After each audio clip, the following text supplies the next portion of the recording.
Hi, my name is Michael Coyne, and this is my strategic analysis of Lululemon. To start with the company background, Lululemon was founded by Chip Wilson in Vancouver, Canada in 1998. It started as a yoga studio by day and a yoga clothing store by night. The company quickly grew because they originally specialized in women's yoga pants. This was a unique product that the industry really hadn't seen before, which really drove Lululemon's initial growth. However, they quickly realized they needed to expand. So in 2005, they expanded their product line into what is now known as athleisure wear, which is kind of a sector in the athletic wear industry that they kind of created themselves with products that are meant for both athletics but also for leisure. They've experienced much growth since then, as currently there are over 400 stores in 14 different countries on 4 different continents. So in 20 years, they've come a long way. To dive right into the external environment, I'll start with the Pestel analysis. There are two political factors that affect Lululemon: the tax rates and regulations. These are based on the different countries that Lulu operates in, so they need to be aware of the different regulations and make sure they adhere to those regulations. Economic factors, disposable income is one of the key ones. Lulu's products are premiumly priced. They're average around $90 per piece of clothing. So they really need their customers to have a good amount of disposable income. Economies of suppliers is another big one. They they really rely on suppliers from mostly the southeast region, and if the economies in this region really suffer and their suppliers suffer, that would be detrimental to their supply chain. Social factor, the biggest one is the health and fitness trend that's currently happening in the U.S. and kind of expanding globally. This is big for Lululemon because it's what they really base their whole company on. And they've created a community of their customers that really work together and feel like a part of something when they wear the Lululemon. That's part of the whole health and fitness trend that's going on. Technological factors, advancements in clothing production is big for Lululemon, as they're really a pioneer in their industry with their designs and materials. They also have to be aware of different environmental laws and regulations based on the different countries they operate in. Excuse me. And then lastly, we have legal factors. Copyright laws is kind of been a big issue for Lululemon. A recent example would be Under Armour tried to steal their energy bra idea a few years ago, which is really one of Lululemon's bigger products. However, Lulu was able to successfully sue Under Armour because of the copyright they had. But they've had several examples of companies trying to steal their designs because they're so unique. Moving on to Porter's five forces. Threat of new entrants, I have that as high, not of really startups or newer companies, but of existing companies like a Nike, Adidas, Puma, and Under Armour, really diving into the athleisure market. They're kind of starting right now. They're all experimenting with different products to compete with Lululemon, but they're not really they can't compete quite yet, but they are working on it, so I have the threat of new entrants high. Threat of substitutes I have as moderate.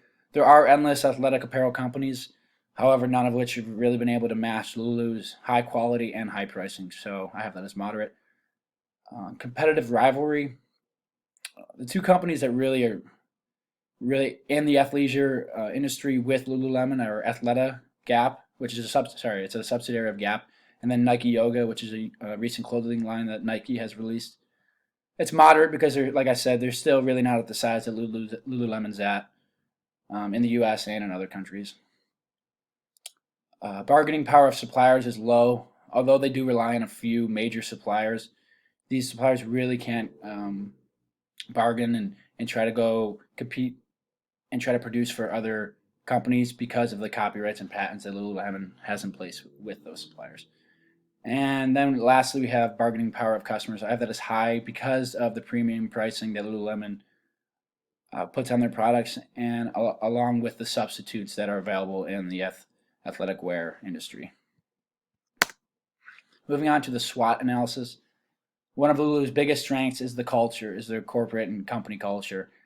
They really use their brand ambassadors, which are local idols or store employees or even celebrities, to help educate the community that they're in about Lululemon and about their mission and their vision to really increase health and fitness. And so that's one of their really big strengths. Premium products, they really do have products that no company has been able to match yet, and that's why they can charge that high price and reach that gross profit margin that other companies just haven't been able to get to yet. And then they've also, I will talk later about a localized marketing technique that they've developed that really sets them apart from competitors. Couple weaknesses. They are fairly dependent on their third-party suppliers. They don't produce anything themselves. So if something were to happen that would really affect these suppliers, that would really be detrimental to the company. And they do have quite a limited target market because of their premium pricing and because of their really athleisure wear. Opportunities, they are trying to and have been diversifying their product line, but there are always more opportunities to keep diversifying their products.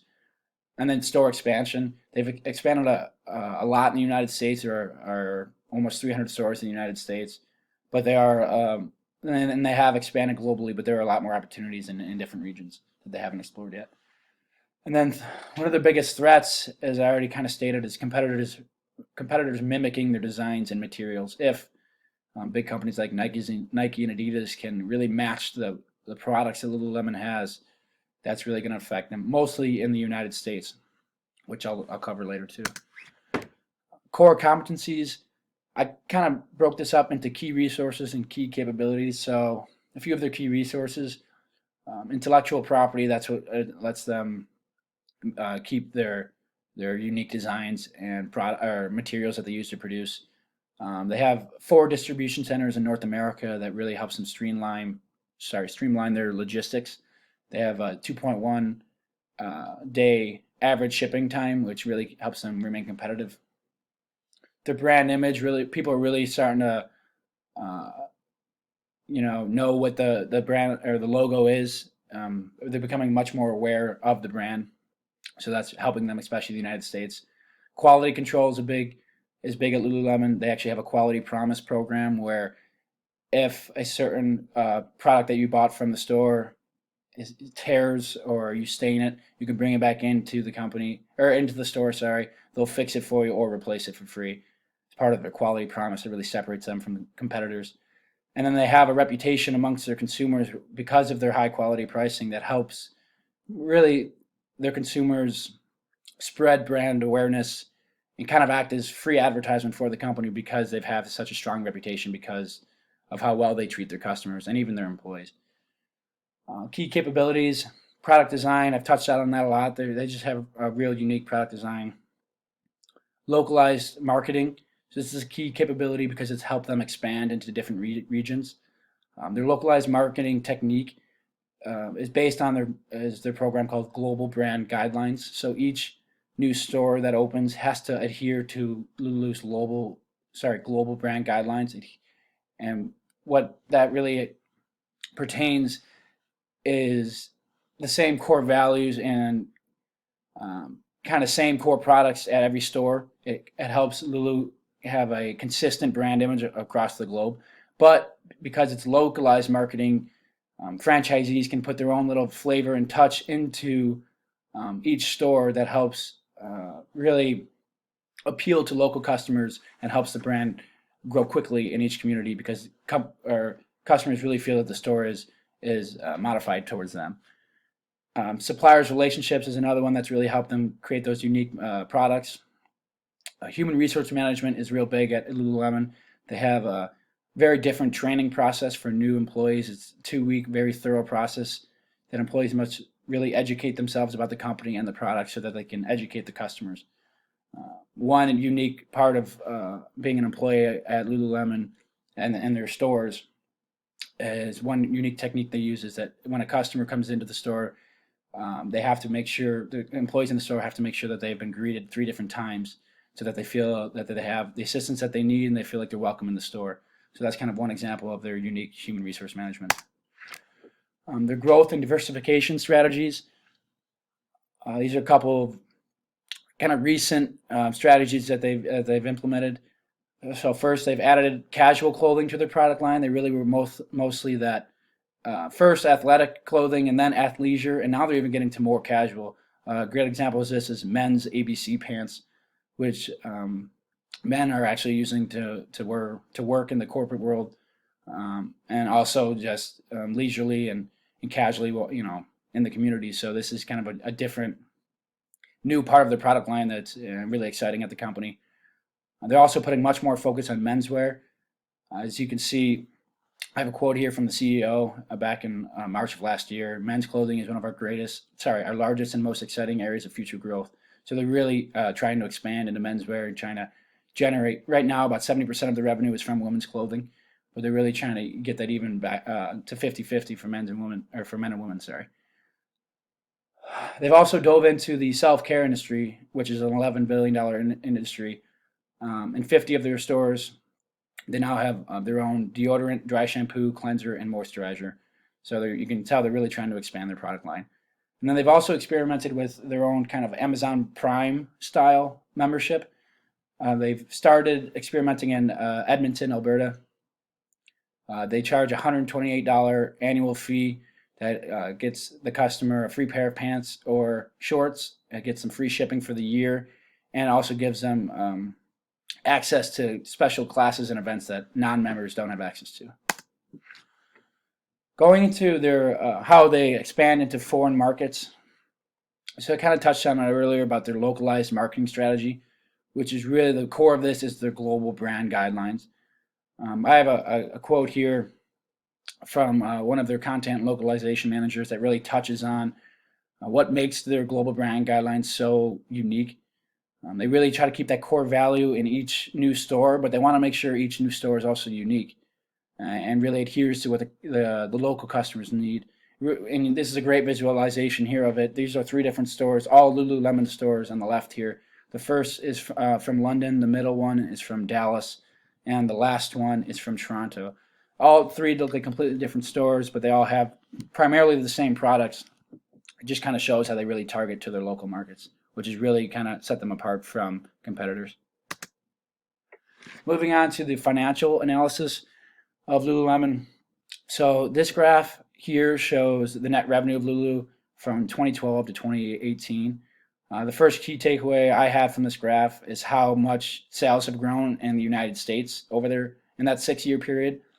As you can see, sales have also grown in Canada and in the other category, which is outside of North America, but not nearly as much as have grown in the United States. In 2012, actually, 61% of their total sales came from the U.S., which is a lot. But actually, in 2018, they've become more reliant, as 71% of sales are from the United States. So this just kind of shows that they're really growing very quickly in the U.S., but I guess struggling a little bit to grow outside of the United States. Here are kind of 5 key metrics that are used in the retail industry, which is the industry Lululemon is categorized in. As you can see, they really outperform the industry in every category here besides inventory turnover. And the reason for that is for other stores in the industry like Walmart are obviously going to have a higher inventory turnover ratio. But when you compare the ratio to Nike's, which is 3.9, and Under Armour's, which is 2.8, they still very competitive compared to their real unique competitors. Moving on to the strategic issue. So Lululemon has become increasingly reliant on United States sales.